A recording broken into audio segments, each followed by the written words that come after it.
রায় কার্যকর হওয়া জরুরি, বিচার হওয়ার চাইতেও রায় কার্যকর দ্রুত হওয়া জরুরি। এখন এমন একটা অবস্থায় আমরা আছি, রায় কার্যকর করে দেখাইতে না পারলে আপনি সমাজকে ট্যাকেল দিতে পারতেছেন না, কোনোভাবে পারতেছেন না। আপনি বিচার করতে পারতেছেন, কিন্তু সমাজকে ট্যাকেল দেওয়ার জন্য আপনাকে বিচারের গতি প্রক্রিয়া বেগবান করতে হবে, স্পিডি ম্যানারে করতে হবে। বাংলাদেশের ইতিহাসে তো এমন কখনো হয় না, এখনো হয়নি। এই বিষয়টাকে কিভাবে দেখছেন? এই বিষয়টাকে আমি খুব প্রশংসার সাথে দেখতে পারতাম, কিন্তু আমি দেখব না। কারণ একটা রামিসা হত্যা দিয়ে তো আপনি দেশকে স্যাটিসফাই করতে পারবেন না। রামিসা ছাড়া খাদিজা আছে, রাইসা আছে, মাইশা আছে, ওদেরগুলো কি হবে? ওদেরগুলো তো 4 দিনে বা 19 দিনে করতে পারতেছেন না, পারতেছেন?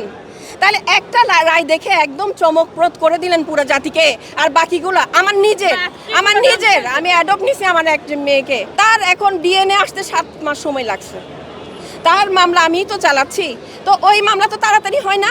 রামিসারটা আপনি দেখিয়ে দিলেন যে আমরা সরকারে এসে খুব ভালো কাজ করছি, তাই 4 দিনে 5 দিনে শেষ করে দিলেন, কিন্তু বাকিগুলোর প্রক্রিয়া কি হবে?